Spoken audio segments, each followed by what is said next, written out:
What's going on, everybody? This is Mr. Crawlings coming at you, and I've had some questions come up multiple times on the red-eye crocodile skink vivarium. So today I would like to address some of those things, some of their behaviors, how the vivarium's set up, adequate space and sizing, and just overall general care. And would I do things different if I had a second opportunity? And it really got the gears turning. So today, we're going to jump into a little bit of that. I hope you guys enjoy, but we're obviously not going to be able to do it from this location. So let's jump over to the vivarium. And here we are. Man, that was a long trip. I'm glad to be back. So here we are at the vivarium, and there's quite a few things we're going to talk about. As you can see, my hair and dress style have changed. I'm relaxing. It is my weekend night, so I thought we'd dive into this vivarium build. Now, this is a 60-gallon aquarium that I converted into the vivarium, and a lot of people are concerned about the amount of floor space that I have available for the red-eye crocodile skinks. Approximately, I'd say about half of the land section is available for the crocodile skinks. And I know that this vivarium gives the illusion of being very shallow front to back, and it seems as though there's not a very large footprint for the land portion. But I assure you, the way I built it was by placing the pots in the top sections of the vivarium. I created an angular wall surface. So basically what that means is the base of the vivarium goes all the way to the back wall to the glass, actually. And it comes out in a way to create tiering for the plants as I plant them and as they grow out. And what that does is it creates an overhang or overhead coverage for the crocodile skinks as they come out and they emerge from their burrows and their hides and things of that nature. And it makes them feel a lot more secure.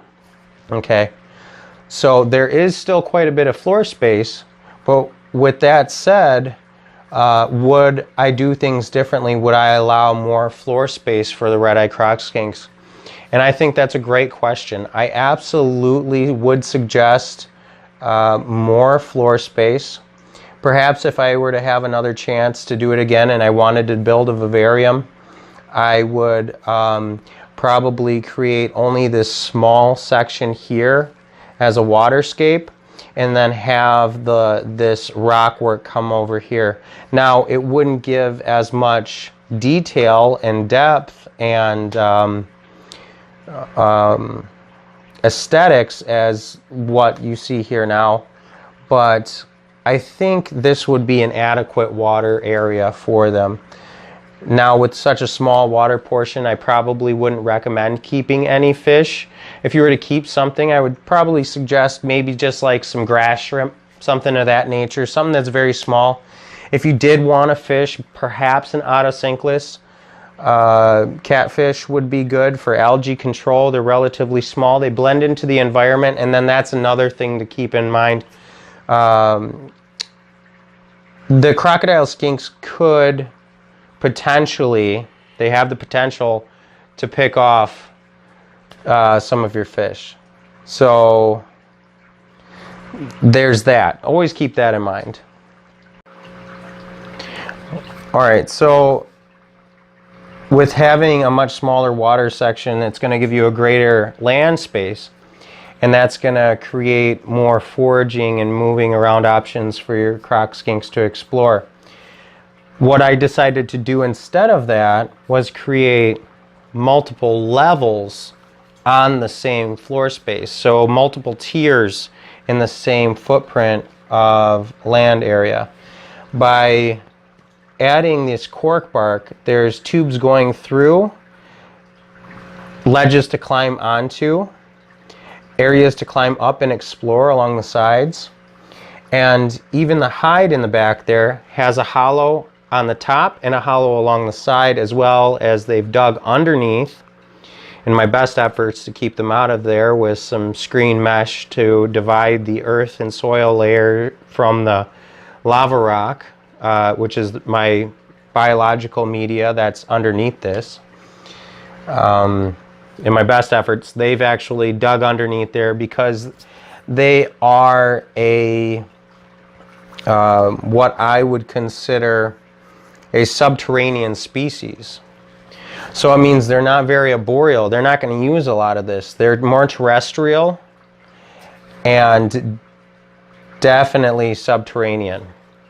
Which brings me to another point.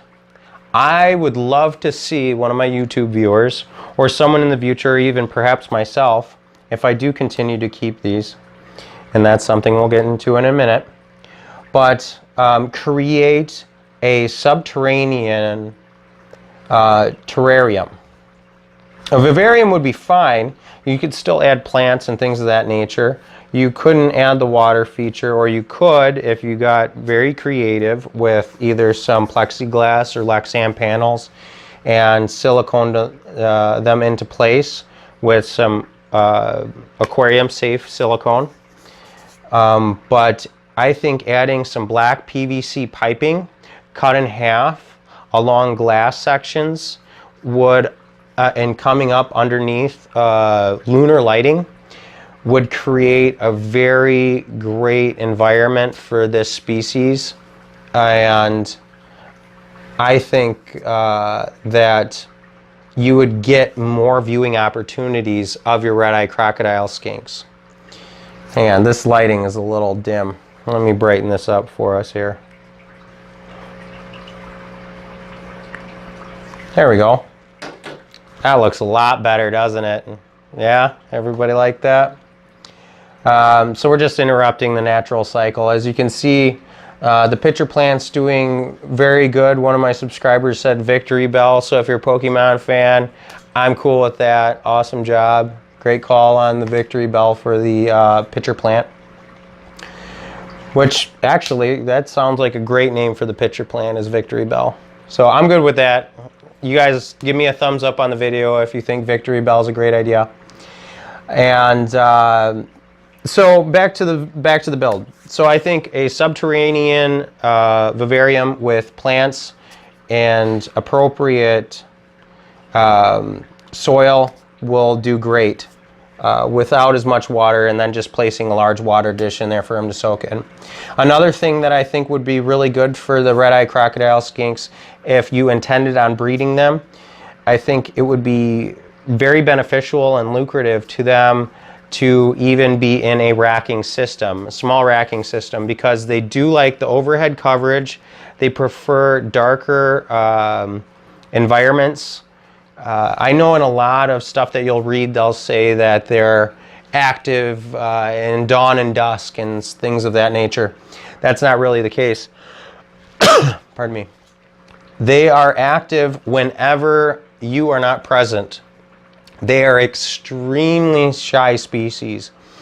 Now, I'm not trying to tell you this and prevent you from getting them.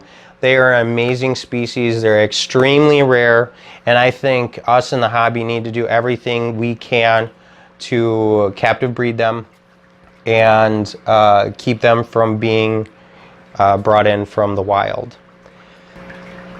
If we do that, we'll actually start to get more animals that are socially available and out a lot more, and potentially one day, like the ball python craze, we'll get some very nice domesticated animals that eat readily, breed readily, and are very easy to care for. Speaking of care and general feeding, these guys are what I would consider, I'm going to make up a term, grubivore. All right, I'm deeming the term grubivore because you can feed them crickets. I got the cough, something fierce. You can feed them crickets, but I've noticed mine tend to really enjoy superworms, but I usually only feed them mealworms, adult mealworms, and waxworms. And I put them in a small deli cup about the size of like a Jello shot glass. We'll just call it like it is. It's like a Jello shot glass. It's a little 2-ounce plastic cup. I put it on the other side of the vivarium from their hide. I put 2 parts of the Reptimin to 1 part of the Reptivite, or vice versa. 1 part calcium, 2 parts mineral supplement. We'll just put it that way. But in here I have all my supplements. Herptivite, thank you. 2 parts of the Herptivite, 1 part of the calcium with vitamin D3. That's what I use for mine. It works out great. They're doing healthy. They've bred, they've laid eggs. I've hatched one. And yeah, they've done great on that diet. If you can provide a larger space for them, the better. But I'm in a condo, you know, I'm in a 3-bedroom condo. It's not a very large space. I'm making use of what I have in a very small area. I got my, you know, my guppies that keep breeding even though they've been separated. I keep all my males here, females way down there, and all my babies in between. I got my puffers over here and my vivarium, and that's about all you got. Now, I did move my snakes to another facility, but I'll be doing videos on that in the future coming up, because they will be laying eggs for me anytime now. I got 2 females side laying. I know 2 of them have bred for sure, but you know, that's just the way it happened. That's the nature of the beast. But otherwise, watering all my plants with distilled water. I'm not doing anything crazy as far as fertilizing. My substrate on the top section, I use a mix of a little bit of potting soil and mostly eco earth, the finely ground coconut fiber. And then this vivarium is great for my red-eye croc skinks because mine are not very active. Both I know are wild collected, unfortunately. That's all that was available. And I actually got them from an individual on Craigslist local here in the Milwaukee area. And he was a college student who needed more time to dedicate to his studies.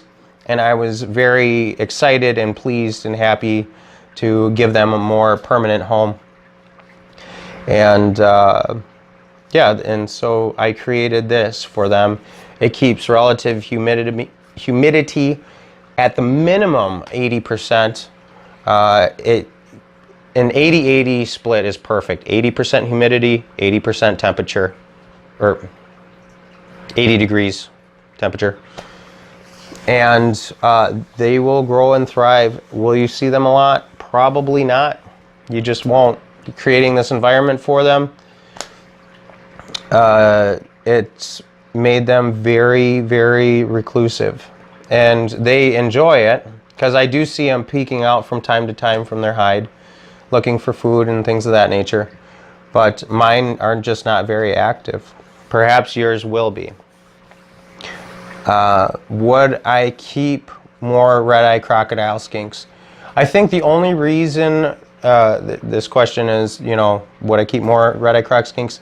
The only reason that I would keep more red-eye crocodile skinks is if to reduce the numbers collected from the wild. I think that I would keep them to breed them for the hobby, and to provide captive bred specimens to relieve the wild collected specimens. So people aren't getting as skittish and shy natured red-eye crocodile skinks. Why don't I take out my red-eye crocodile skinks? Since I don't get to see them that much, and they're not they don't have as much of a footprint that they need.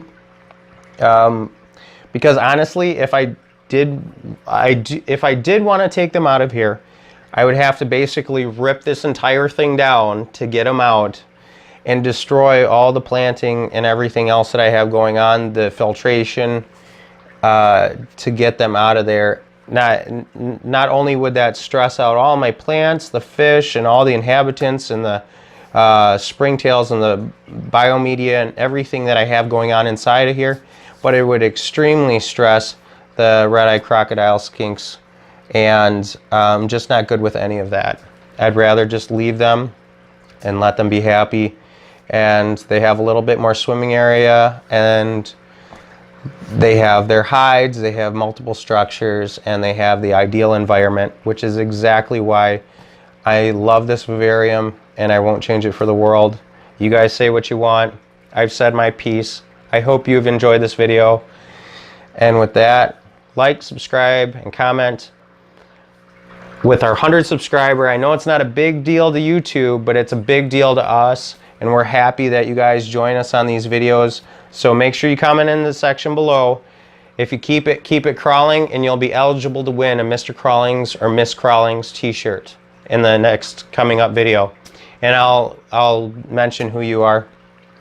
Also, let me know if you guys wanted to see a live stream coming up in the future. I'd be happy to show you exactly what's going on without, you know, how I just handle things day to day. I'm just going around spraying the tank or whatever you guys want to see. Shoot the breeze with me.